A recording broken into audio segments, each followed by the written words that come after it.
Today we will explain the last part of graphing a sine function, when we need to change the x values, when we see a horizontal dilation in the sine function.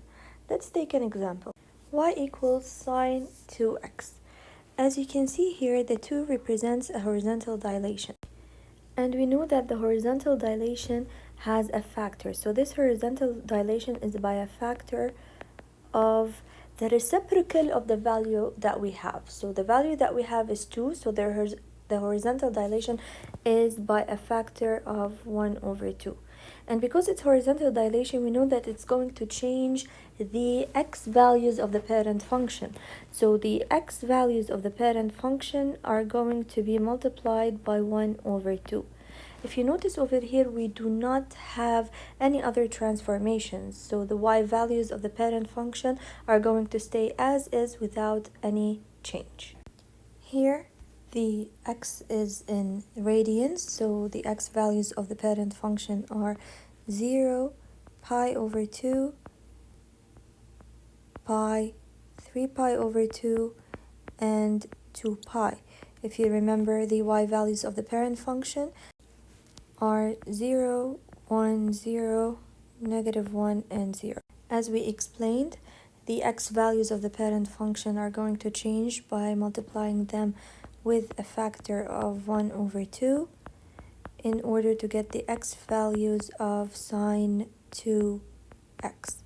The y values are going to remain the same without any changes. Now 0 times half is 0. Pi over 2 times half is pi over 4. Pi times half is pi over 2. 3 pi over 2 times half is 3 pi over 4. And finally, 2 pi times half is pi. As you can see here that the x values are going to change with a constant pattern. There's a pattern. We're always adding pi over 4. Why am I mentioning this? Because this will help me with my scale on the graph and so on. So as you can notice, when we are moving, we are adding pi over 4. As we mentioned, the x values are changing by a pattern of pi over 4. So on the graph over here, I'm going to choose every 3 squares as pi over 4 and move on.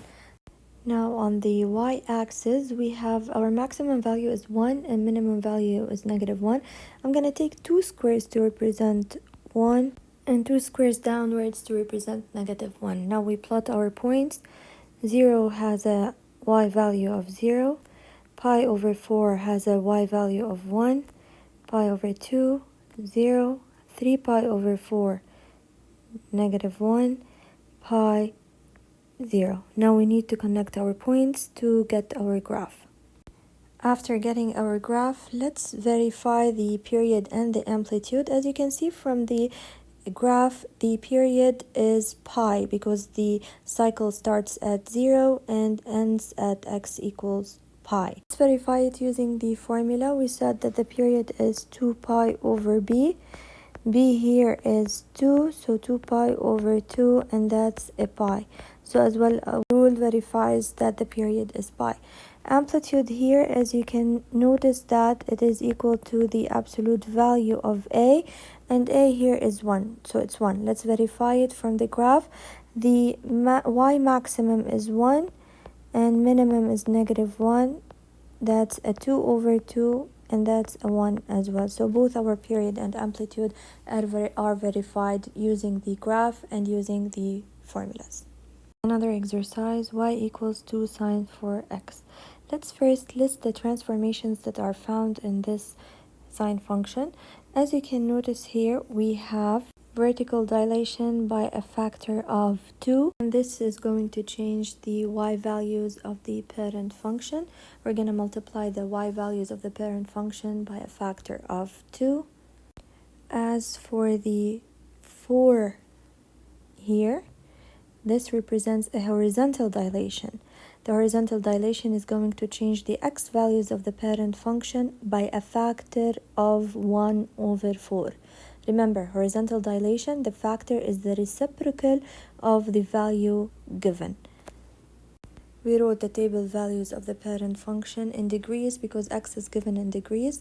Now let's do the necessary changes for the x and the y values to obtain the table of values of y equals 2 sine 4x.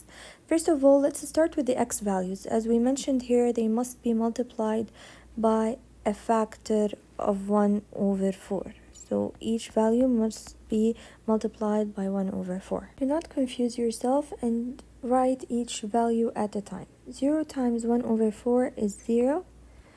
90 times 1 over 4 is a 22.5. 180 times 1 over 4 is a 45. 270 times 1 over 4 is a 67.5. And finally, 360 times 1 over 4 is a value of 90. Now let's move on to the y values. We agreed that the y values must be multiplied by 2.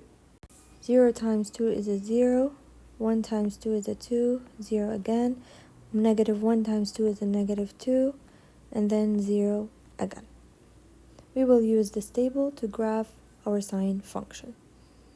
As you can see here, the pattern is always adding 22.5. So we are going to take each 3 squares as 22.5 on our x-axis. On our y-axis, I'm going to take each 2 squares as 1. So the 4 squares represent 2, and 4 squares downward represent negative 2. Now let's plot our points. We have 0, 0, 22.5 with the y value of 2, 45 y value of 0, 67.5 negative 2, 90, 0. Now we need to connect our points. Our graph here shows a period of 90 degrees and an amplitude of 2. Let's verify our period from the function, the given function, and using our formula. We know that the period is equal to 360 divided by the b, which is 4. 360 divided by 4, that's a value of 90. And our amplitude is the maximum, which is 2, minus the minimum negative 2 divided by 2, and that's 4 over 2 gives a value of 2. So both our period and amplitude are verified graphically and using the formulas. Again, I remind you, you can take the scale that suits you as long as your graph is clear and you're moving by the same number of units. A third example, y equals sine x over 2 minus 4. Let's start by listing the transformations. As you can see here, we have a horizontal dilation by a factor of 2. Why a factor of 2? The reciprocal of 1 over 2. The value given is 1 over 2. Its reciprocal is 2. Then the x values of the parent function are going to be multiplied by 2. We also have negative 4. Negative 4 represents a vertical translation 4 units downward. So the y values of the parent function are going to change. And how? By subtracting 4 from them. Starting with the x values, as we said here, they are going to be multiplied by 2. Then 0 times 2, 90 times 2, 180 times 2, and so on. As we agreed to change each value at a time in order not to confuse yourself, then 0 times 2 is 0, then 180, then 360, 540, and finally 360 times 2 will give an answer of 720. Now we move to the y values. In the y values, we are going to subtract 4 from each value. 0 minus 4 is a negative 4. 1 minus a 3 is a negative 3. Then a negative 4, negative 5, and negative 4 finally. Before we graph, let's look at the pattern in the x-axis. The pattern here is we are always moving by 180. We will move here I'm gonna take 4 squares as 180, just to make it clearer for you on the axis. And on the y-axis, I'm gonna take each 2 squares as 1 unit. Now here, as you can see, that all the y values are in the negative side of the y-axis, so I only labeled the negative part of the y-axis. Let's start plotting our points. We will start with 0, -4. 180 is with -3. 360, -4. 540, -5. And finally 720, -4. As you can see our graph, let's verify our period. The period graphically is 720 because the cycle starts from 0 to 720. Let's verify it using the formula. Period is equal to 360 divided by b, and b here is 0.5. Then the answer is 720, so it's verified. Now our amplitude, as you can see, the amplitude is the absolute value of A. A here is 1, so amplitude is the absolute value of 1, which is 1. Now using the formula, we have the maximum value, which is -3, minus the minimum value, which is -5, all divided by 2. And that's a -3 plus 5 over 2. 2 over 2 gives us an amplitude of 1. So we were able to verify both the period and the amplitude graphically and using the formula. Example 4, we have y equals -0.5 sine 3x over 4 plus 2. Let's start with the transformations. X here is in radians. As you can notice, we have the negative sign here, which represents a reflection. The 0.5 here represents a vertical dilation by a factor of 0.5, and the 2 here, vertical translation 2 units upward. Those 3 are going to affect the y values of the parent function. Let's state them down. Then those 3, as we said, are going to affect the y values of the parent function. How? We are going to multiply the y values by -0.5 and then add 2 units. As for the 3 over 4, this is a horizontal dilation. This will affect the x values of the parent function. How? By multiplying the x values by the reciprocal of this number. The reciprocal of 3 out of 4 is 4 out of 3. So we are going to multiply the x by 4 over 3. Now, keeping this in mind, how the y values are going to change and the x values, we are going to complete the table of values of the given sine function. As we agreed, we're going to change the x values, then the y values each at a time in order not to confuse ourselves. So the x values, we're going to multiply them by a factor of 4 over 3. So times 4 over 3 for each one. 0 times 4 over 3 is 0. Pi over 2 times 4 over 3, that's a 2 pi over 3. 4 over 3 times pi, that's a 4 pi over 3. Now we have pi over 2 times 4 over 3. As you can notice here, the 3 and the 3 cancel each other. The 4 and the 2, they simplify each other, leaving us with 2. And the answer would be 2 pi.